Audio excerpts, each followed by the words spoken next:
2006 को लेकर है, जिसे हम इंग्लिश में फॉरेस्ट राइट्स एक्ट के नाम से जानते हैं, और हमारा जो हिंदी में है वन अधिकार अधिनियम 2006। ये कानून 2006 में जब केंद्र में यूपी की गठबंधन सरकार थी, डॉक्टर मनमोहन सिंह जी देश के प्रधानमंत्री थे, उस समय इस कानून का जो है देश में लागू किया गया। ये 2008 में पूरे देश में इसका जो है नोटिफिकेशन हुआ, और उसके बाद आज बहुत सारे प्रदेशों में हजारों बीघे जो है जमीन इसके तहत जनजातियों को भी, और जो गैर जनजाति क्षेत्र में जो अन्य पारंपरिक एवं ये जो है निवासी वन पे रहते हैं उनको भी ये भूमि प्रदान की गई है। ये एक ऐसा कानून है जिसमें जो है अगर क्लेमेंट जो है 50 बीघे तक भूमि प्राप्त करने का इसमें अधिकार रखता है। ये कानून का जो असली मंशा ये है कि जो सदियों से वन भूमि पर, चाहे वो जनजाति है चाहे अन्य जो पारंपरिक रूप से जो वनों के अंदर रहते हैं लोग, उनको जो है अपना जो है मालिकाना हक दिलाने का ये कानून है। ये कानून बहुत ही सरल है, और इसमें जो सारी शक्तियां जो है अनुमोदन करने का ये ग्राम सभाओं को जो इसके लिए जो बनाया जाए उसके लिए है। अभी हमने हिमाचल प्रदेश में जब से हमारी कांग्रेस की सरकार बनी है, हमने इसको जो है जनजातीय क्षेत्रों में तो विशेषकर जो है बहुत सारे जो है कार्यशालाओं के माध्यम से लोगों को जागृत भी किया है, और इस पे काफी अच्छा काम भी जनजातीय क्षेत्रों में हो रहा है। परंतु इसका लाभ जो है अन्य गैर जनजातीय क्षेत्रों में जिस तरह से होना चाहिए, अभी तक उस ओर हम जो है कुछ कर नहीं पाए। आज आपके माध्यम से मैं जो है विशेषकर प्रदेश के सभी जो है लोगों से ये आग्रह करना चाहता हूँ कि इस कानून का आप जो है भरपूर जो है फायदा उठाए, और जो एक पैसा बगैर कोई खर्च किए आपके जो हक है, सदियों से आप जिस भूमि पर अपना जीवन निर्वाह कर रहे हैं उसका मालिकाना हक आप पा सकते हैं। ये बहुत ही सरल कानून है। इसमें जो है जो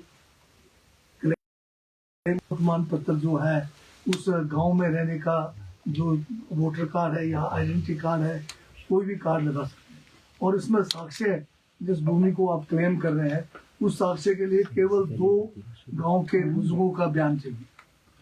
ये तो बहुत सिंपल है, और जिस जगह का आप अपना हक जता रहे हैं उसका अगर आपके पास पटवारी से कोई राजस्व कागजात नहीं है, तो आप उस राजस्व कागजात के बजाय एक नक्शा नजरी बनाकर, जैसे मान लो कि मैंने 100 जो है मीटर लंबा 20 मीटर चौड़ा कोई भूमि को क्लेम कर रहा हूँ, तो सिर्फ उसका जो है लंबाई चौड़ाई लिख के एक नक्शा नजरी बना के देने का है।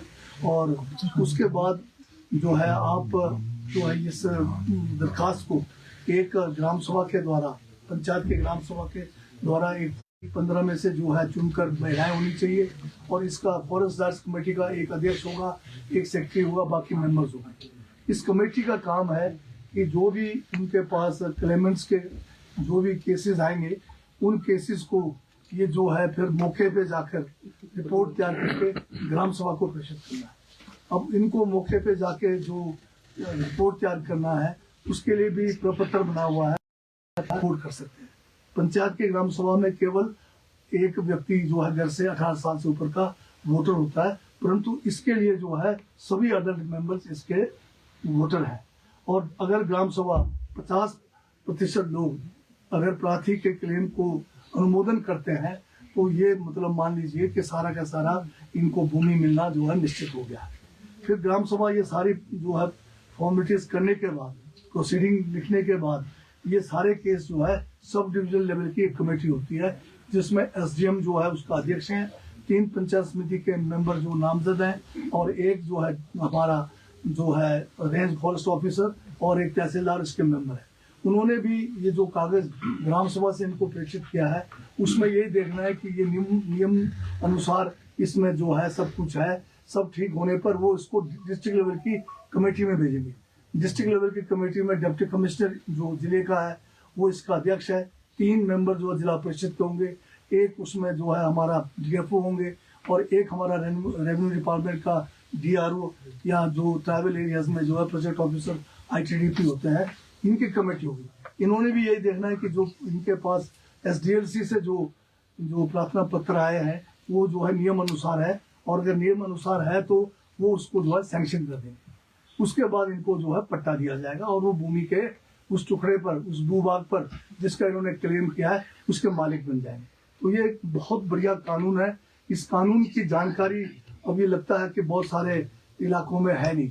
उसके लिए हमारा ट्राइबल डेवलपमेंट डिपार्टमेंट जो नोडल डिपार्टमेंट है, हम जो है डिस्ट्रिक्ट लेवल पर, हम सब डिविजनल लेवल पर पूरे प्रदेश में इस किस्म की कार्यशालाएं लगाकर, जिसमें गांव के लोगों को भी, वहाँ के पंचायतों को भी, वहाँ के जो FRA कमेटीज हैं और अधिकारियों को जो है ट्रेनिंग करेंगे। जनजातीय क्षेत्रों में तो हमने ये काम शुरू कर दिया है और वहाँ पर काफ़ी इस ओर जो है काम भी हो रहा है। पर प्रदेश में अगर आप अगर देखें तो इतने सालों के अंदर अभी बहुत ज़्यादा काम, और बाकी टोटल क्लेम्स थे कम्युनिटी राइट्स में यहाँ पर है 583 केस अभी तक हमें मिले हैं। उसमें से 146 केसों को जो है निपटाया गया है।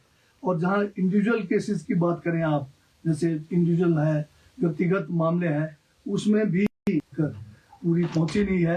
तो अभी हमने डिप्टी कमिश्नर्स को जो है इंस्ट्रक्शंस भेज रहे हैं कि वो अपने डिस्ट्रिक्ट लेवल पर डिस्ट्रिक्ट का DLC, SDLC और सभी पंचायतों में FRC का गठन का पूरा रिपोर्ट भेजेंगे।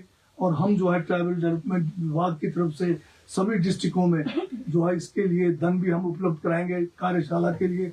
और मेरा आप से निवेदन है, आग्रह है कि इसका जो अच्छा प्रचार करें, ताकि जो आज एक लोग जो है भूमिहीन है, लोग बहुत ज़्यादा जो है आज परेशान है बिना भूमि के, वो लोग अपना क्लेम करके भूमि के मालिक बन सकते हैं। धन्यवाद।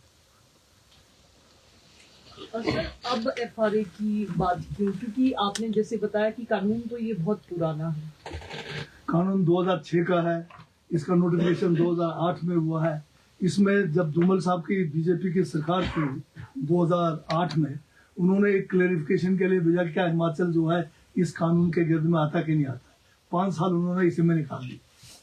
और जब हमारी सरकार 12 में बनी, उसके दिसंबर के आखिर में, उसके बाद हमने FRCs का गठन पूरे हिमाचल में 3000 पंचायतों में किया करीब।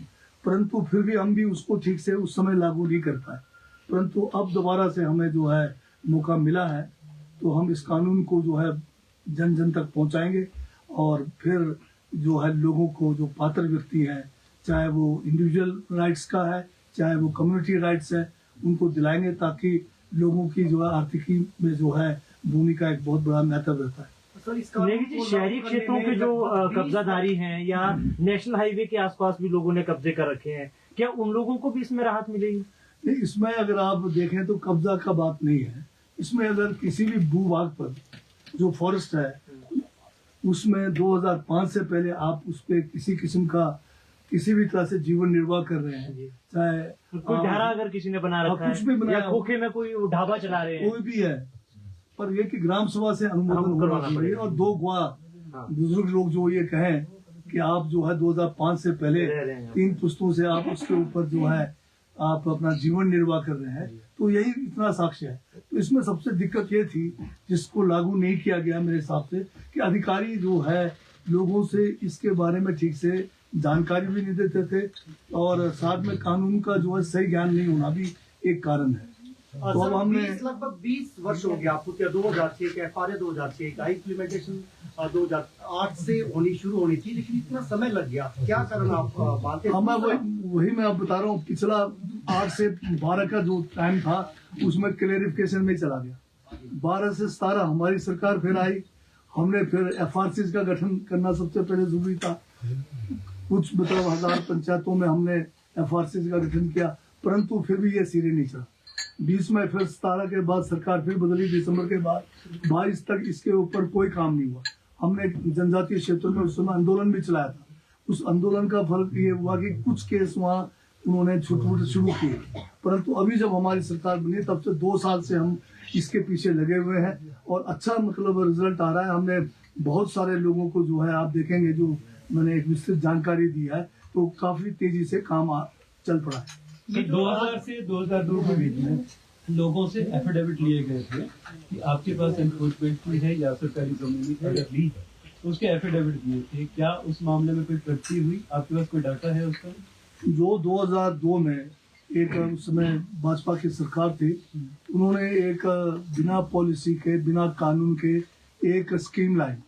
ये कहा गया कि अगर आपके पास कोई भी एनक्रोचमेंट है, आप जो है एफिडेविट दे दो। 50 रुपए का एक फार्म भरवाया और उस समय बहुत लोगों के जो है धन का भी दुरुपयोग हुआ, क्योंकि पर्चा बनाने के लिए तकरीबन अगर पारंपरिक रूप से आप उसके ऊपर निर्भर है, आप अगर अपना जो है जीवन निर्वाह उसके ऊपर प्रूव करते हो, जमीन का क्या इसका मैक्सिमम जमीन जो है 50 फायदा लोग उठाए और आपके माध्यम से इसका प्रचार हो जाए तो लोगों का क्या, जैसे गुज्जर है, जनजाति लोग हैं, गैर परंपरागत लोग हैं, सारे ये हैं।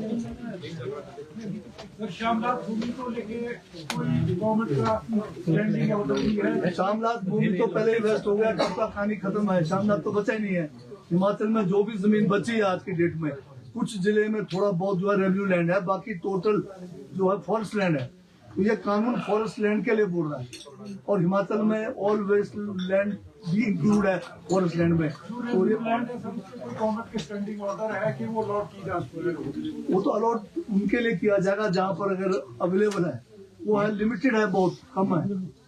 सर लोगों ने तो फॉरेस्ट मकान बनाए हुए हैं, तो वो भी इसमें आ जाएंगे। फॉरेस्ट लैंड में 2005 से पहले आप अगर प्रूव करते हैं और ग्राम सभा अनुमोदन करते हैं, एक पैसा खर्च नहीं होना आपका, एक पैसा नजराना भी नहीं देना आपको।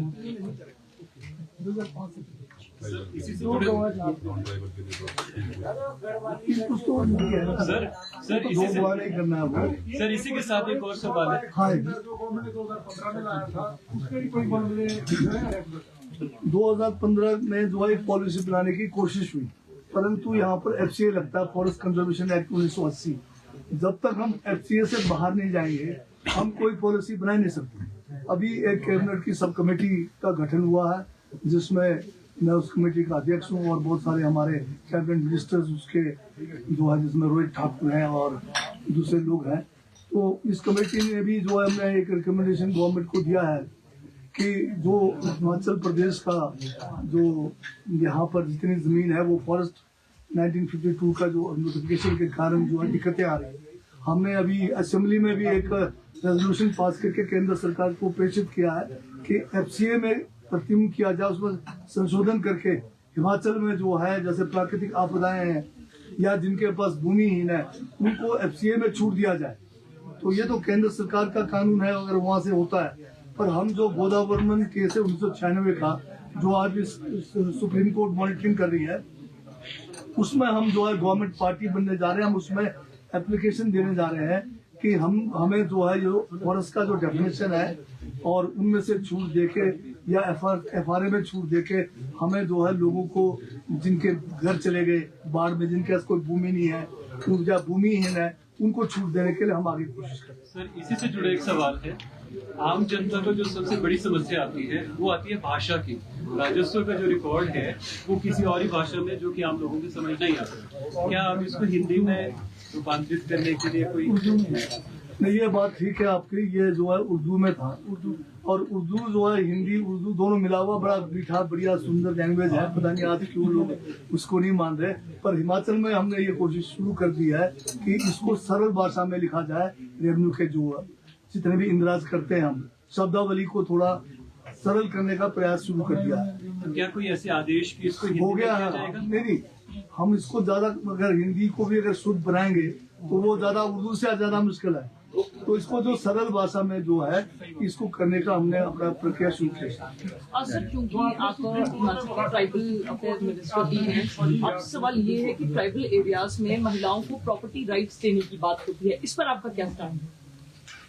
अगर आप जनजाति इलाकों के रस्म रिवाज को अगर ठीक से जानेंगे तो हमारा जनजाति समाज जो है बहुत फॉरवर्ड है। हम तो अपने आप को जो है यूरोपियन से भी आगे मानते हैं कई चीजों में। महिलाओं को जितना इज्जत जनजाति क्षेत्रों में दिया जाता है उतना इज्जत शायद अन्य इलाकों में नहीं दिया जाता है। शादी में जो है दूल्हा को तो चुपचाप से रहना पड़ता हमारे, तो दुल्हन वाले ही जो है छाए रहते हैं। यहाँ पर आपके उल्टा होता है, बेचारा जो है लड़की वाले।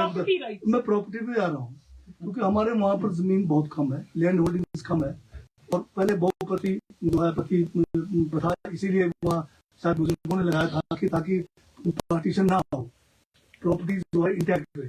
पर वक्त के साथ में अब जो है शादियां जो है उस प्रथा से बाहर होके अलग शादियां हो रही है, फिर उसका पार्टीशन भी हो रहा है। तो लंबे समय में ये किया गया कि महिलाओं को अधिकार इसलिए नहीं दिया गया है, अधिकार जैसे आप कह रहे हैं इस तरह से वंचित नहीं है। पति के मरने के बाद विधवा जो है सारा जिंदगी जब तक वो दूसरी शादी ना करे या उनकी डेथ नहीं होगी, पति के प्रॉपर्टी में एक हिस्सा उसका रहता है। और जो लड़की अनमैरिड है, और जब तक वो अनमैरिड है वो पिता की प्रॉपर्टी में उसका भी जो है मेंटेनेंस के लिए प्रोविजन है। तो इसी कारण से इसको रखा गया है, अन्यथा जो है महिलाओं के साथ कोई भेदभाव ट्राइबल में नहीं है। Thank you. सर ये तो आपने सुप्रीम कोर्ट की बात कही, चीफ सेक्रेटरी और सेक्रेटरी फॉरेस्ट है सभी स्टेटों की अभियान मांगे है कि फॉरेस्ट राइट कमेटी बनी है नई स्टेटों में और एफसीए में कितनी क्लियरेंस दी है, तो इसमें आपने कमीशन ये नहीं, इस बार सुप्रीम कोर्ट परमिशन का पाती नहीं है एफआरए में। एफआरए अपना सेल्फ मेड कानून है। आज अगर आप उड़ीसा में जाओगे या दूसरे जो स्टेट में जाएंगे, लाखों लोगों को इसके तहत जो है भूमि प्रदान हो चुकी है। हिमाचल में अभी जो है, मैं किन्नौर की अगर बात करूं तो लंबे अरसे से जो है गांव के गांव जो है जायज उसमें थे, उनको हमने जो है राइट्स दे दिए। इसमें अभी हमारे एफआरए में जो लैंड मिलेगी, हाँ, उसके राइट्स क्या होंगे, बेचा जा सकेगा या नहीं, बेचने का उसमें नहीं है, आप नहीं बेच पाएंगे और पत्नी के नाम पर भी होगा वो जिसको मिलेगा।